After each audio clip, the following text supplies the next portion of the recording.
Iba naman tayo. Ito muna unahin natin. Meron palang mga more or less 300 na testigo laban kay dating Pangulong Duterte ang testigo willing humarap sa trial sa International Criminal Court. Ito po yung bahagi ng pagpapatuloy sa paghahanda ng mga biktima at ng mga abogado nila para sa naka-schedule na pagsisimula ng trial by September 23. Malapit na yan. Wala nang isang buwan. Ito yun. Registry, nasa 303 ang nagsumite ng kanilang aplikasyon para kilalaning biktima ng kampanya kontra droga at makalahok sa proseso. Sa nasabing hearing, susuriin ang pre-trial chamber kung may sapat na ebidensya para ituloy ang kaso sa trial proper. Inaasahang magtatagal ng ilang araw ang pagdinig kung saan maghahain ng argumento ang prosecution at defense. Hindi maghahain ng sariling testigo ang kampo ni Duterte ayon sa ulat. Pamumunuan naman ni British-Israeli lawyer Nicholas Kaufman ang depensa ng dating Pangulo. Ayan o. So ayan, ang update tungkol ho dyan sa yan. Para may idea lang kayo kung anong mga nangyayari. At hindi pa naman ho talaga tapos. Okay? Hindi ko alam kung ano ang ibig sabihin ng parang lahat yata ng mga anak ni Duterte ay nagpunta ng dahig. Dumalaw kay dating Pangulong Duterte. Hindi ko alam kung anong layo na yun. Kung gusto talaga nila ay makita or pinapay na nila ang kanilang laban sa pagsisimula po ng trial next month na yan. Kasi malapit na po. Wala nang isang buwan. Ano ngayon? 26 na ngayon eh. Di ba? So, wala nang isang buwan yung trial tungkol sa crime against humanity na kinakaharap ni Duterte dyan sa International Criminal Court. At yung 300, marami yun. Actually, sinasabi ng mga abogado, 5, 6 lang. 5 hanggang 10 lang na testigo at mga biktima. Pag napatunayan, kalabuso na eh. Kung ganyan, 300. Maliit pa yon kasi di ba, libo-libo nga yung biktima. Anyway, so, tingnan natin ho. Hindi naman ho yata kailangan lahat nandoon. Yung 300 more or less na yan, ang tingin ng mga private prosecutors na tumutulong sa kanila, enough na yan. Na pwede nilang makumbinsi ang mga judges ng ICC tungkol sa kasong crime against humanity ng dating Pangulo. Wow, yan po yung update yan. So at least meron kayong idea na yan po ay may pag-asa sa justice. Katarungan din para kay Duterte kasi yan na yung pagkakataon na maipagtanggol niya ang kanyang sarili. Kaya nga lang siyempre on record, nakuha ng ICC yung kanyang mga pagmumura sa ICC, yung kanyang sinasabi, punta kayo rito, sisipain ko lang kayo. Pag nagpunta ako dyan, sisipain ko kayo. Di ba yan ang mga statement ni Digong? At mga pagmumurang ginawa, wala siyang karespeto sa ICC judges at sa ICC mismo, sa kabuuan. Diba? Ang dami niyang sinabi, hindi naman yan fake news. On record yan, pero ayaw ko na iparinig sa inyo. Dahil medyo hindi magandang pakinggan ang kanyang mga pinagsasabi sa hearing sa Senado, sa hearing sa Kongreso, press conference niya, sa mga rally niya before, lagi na kanyang pagbabanta. Lalaban siya sa ICC. Gusto nga niyang manakit sa ICC at mga kinaukulan. So yan, ngayon bumagsak siya dahil nahuli, nakakulong. Tingnan natin kung may epekto pa yung kanyang mga pinagsasabi laban sa mismong ICC sa kabuuan ng kanyang mga batikos noon. Okay? Pinapaalala ko lang, hindi naman fake news yan eh. Ang magsasabi lang na fake news yan ay yung kanilang mga kaalyado.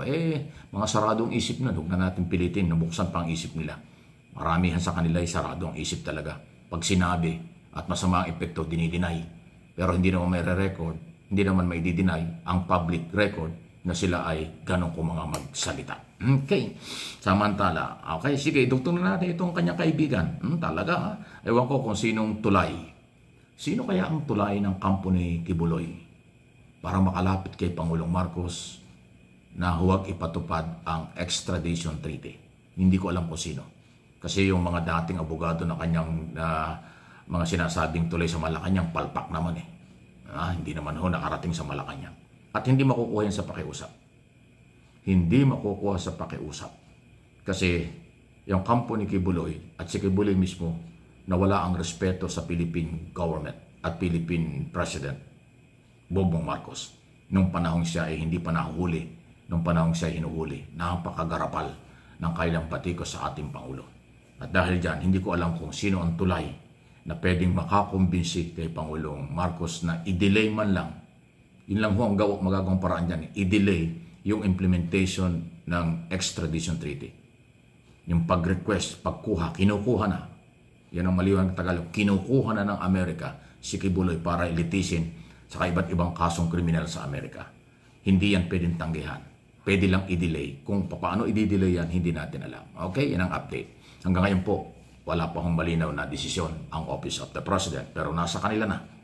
Ayon sa US Embassy, Manila, idinirekta sa Office of the President ang kanilang request. Ayun, di ba nakaraang linggo naghahanap pa, nagtuturuan. Wala dito sa amin, wala doon. Ayun, sabi ng Embassy, nasa Office of the President, Malacanang na. Naloko na. Talaga bang lalabing lima yung kontraktor? Hindi ako naniniwala ang 15 lang. Alam nyo, marami mga kontraktor ngayon tahimik, hindi nagsasalita. Yung iba nagbulgar pa ng kayamanan, lalo na ho yung taga-Pasig, Diskaya. Ano ang pangalan mo? Sarah Diskaya, yung may-ari ng Alpha Omega, yung malaking number 2 kontraktor. Wala pa hong statement tungkol dyan. Ang na-expose lang sa kanila yung kanyang 40 napakamamahal na kotse. Daang milyon ang halaga ng mga kotse niya. Ganong katindi. Meron nga din yata isang kotse, 200 milyon, 400 milyon ang isa. Wow! Malupit, ano ha? So, yung mga kasapakat, ito yung advice ko sa inyo. Hindi man hinihingi nyo, pero advice ko, libre. Mga kontraktor, umamin na kayo at ituro nyo sino ang kasapakat nyong politiko. Sinong politiko ang nag-identify ng project na kayo nakakuha?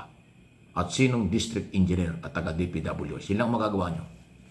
Hindi kayo makakapag-deny kasi may kontrata kayo. Tumanggap kayo ng mga resibo na kayo ay full payment ang inabot. Tinanggap nyo ang kabuang bayad pero ghost project. Kaya para ho kayo ay makahinga ng maluwag kahit papaano. Huwag na kayong mandaya, huwag na kayong paggamit. Aminin nyo. Sino ang mga kasapakat nyo sa pamahalaan? Elected or career official sa DPWH at sa Senado at Kongreso. At kung meron local, sabihin din po ninyo, local government unit. Yan na lang mapapayo natin. Hindi na kayo makakawala dyan. Talagang sabit na kayo. Talagang may pananagutan na kayo. Pero alam kong hindi naman kayo makakakuha ng project kung wala kayong kasapakat na taga-gobyerno at politiko. Kasi nga, malawakang conspiracy, malawakang sabatan. Sabi nga ni Senator Ping Lacson, by the way, magsisimula na yung mga debate yan, tungkol yan. Nagkasakit ng isang araw ngayon, sisimula na yan. Okay? Sinimula na actually. Yan ang sinasabi natin. Umamin, ituro na ninyo kung sino-sino. Dahil total, hindi na kayo makakakuha ng project sa gobyerno. Blacklist na kayo Sarado na ang gripo, wala nang tutulog. Wala nang dadaloy na pera. Isinara na ng gobyerno ang gripo ng dalaw yun ng pera nyo galing sa pera ng bayan. Kaya ang inyong magagawa ay ituro lang ninyo kung sino inyong kasapakat makakatulong kayo sa bayan. Yan lang ang maitutulong nyo sa mamamayang Pilipino at sa gobyerno, mga kontraktor, ang kumanta ng malinaw.